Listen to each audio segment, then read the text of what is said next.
नमस्कार प्रिय दोस्तों। परमेश्वर का अनुग्रह आप पर बना रहे।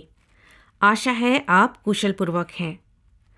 दोस्तों, आज मैं बाइबल के कुछ अंश को पढ़ना चाहूँगी और उसमें वर्णित एक ऐसे व्यक्ति की ओर आपका ध्यान खींचना चाहूँगी जिसने परमेश्वर का अनुकरण किया और आशीर्वाद प्राप्त किया। दोस्तों, मेरे साथ आप भी वचन देख सकते हैं जो हमें मिलता है यहोशू की पुस्तक अध्याय 14 पद 6 से 12। यहाँ लिखा है, तब यहूदी यहोशू के पास गिलगाल में आए और कनजी यपुन्ने के पुत्र कालेब ने उससे कहा, तू जानता होगा कि यहोवा ने कादेश बरने में परमेश्वर के जन मूसा से मेरे और तेरे विषय में क्या कहा था। जब यहोवा के दास मूसा ने मुझे इस देश का भेद लेने के लिए कादेश बरने से भेजा था, तब मैं 40 वर्ष का था और मैं सच्चे मन से उसके पास संदेश ले आया। और मेरे साथी जो मेरे संग गए थे, उन्होंने तो प्रजा के लोगों का मन निराश कर दिया, परंतु मैंने अपने परमेश्वर यहोवा की पूरी रीति से बात मानी। तब उस दिन मूसा ने शपथ खाकर मुझसे कहा, तूने पूरी रीति से मेरे परमेश्वर यहोवा की बातों का अनुकरण किया है। इस कारण निसंदेह जिस भूमि पर तू अपने पांव धर आया है, वह सदा के लिए तेरा और तेरे वंश का भाग होगी। और अब देख, जब यहोवा ने मूसा से यह वचन कहा था, तब से 45 वर्ष हो चुके हैं, जिनमें इस्राएली जंगल में घूमते फिरते रहे। उनमें यहोवा ने अपने कहने के अनुसार मुझे जीवित रखा है और अब मैं 85 वर्ष का हूँ। जितना बल मूसा के भेजने के दिन मुझ में था, उतना बल अभी तक मुझ में है।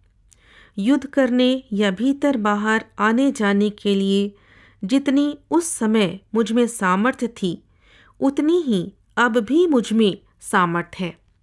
इसलिए अब वह पहाड़ी मुझे दे जिसकी चर्चा यहोवा ने उस दिन की थी। तूने तो उस दिन सुना होगा कि उसमें अनाक वंशी रहते हैं और बड़े बड़े गढ़ वाले नगर भी हैं। परंतु क्या जाने संभव है कि यहोवा मेरे संग रहे और उसके कहने के अनुसार मैं उन्हें उनके देश से निकाल दूं। दोस्तों, बाइबल बताती है कि यद्यपि कालेब का पालन पोषण मिस्र में दासत्व के समय हुआ, फिर भी कालेब ने उस समय, जबकि इस्राएली लोग मिस्र से यात्रा करके कनान की ओर जा रहे थे और एक साथ संगठित हो रहे थे, तब कालेब ने अपने आप को एक उत्तरदायी अगुवे के रूप में प्रमाणित किया।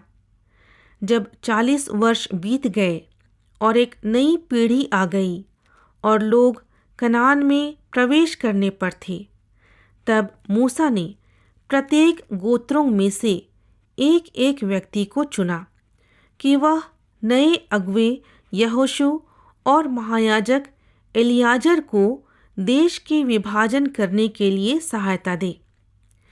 यहूदा का प्रतिनिधित्व करने के लिए कालेब को फिर से चुना गया।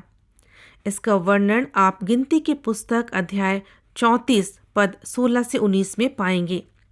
कई वर्षों के युद्ध के बाद कनान देश पर इस्राएलियों का राज्य हो गया और वह 12 गोत्रों में विभाजित कर दिया गया।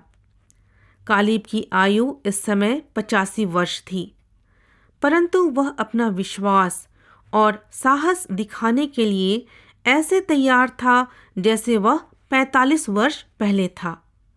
जब कालेब कनान देश का भेद लेने गया था, तब वह 40 वर्ष का था और जंगल में घूमते हुए 45 वर्ष हो गए।